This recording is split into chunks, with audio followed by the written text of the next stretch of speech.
ఆయనను లేపెను. ఆయన గూర్చి దావీదు ఇట్లా నేను ఎల్లప్పుడూ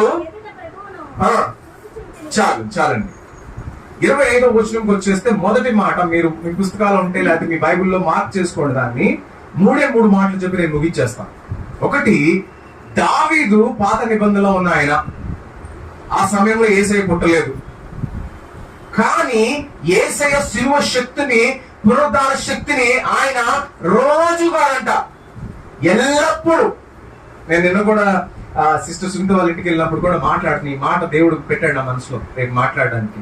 ఎల్లప్పుడు అంటే మీ అందరికి తెలుసు, షాపింగ్ మాల్స్ మీద 24/7, హాస్పిటల్స్ మీద 24/7, అంటే 24 గంటలు, వారానికి 7 రోజులు, అంటే 365 రోజులు ఓపెన్ ఉంటుందని అర్థం. మనము ఎల్లప్పుడు దేవుణ్ణి మనం పెట్టుకుంటున్నామా? ఏమని అన్నాడు 16వ కీర్తనలో కూడా సేమ్ అదే మాట్లాడుతున్నాడు ఆయన.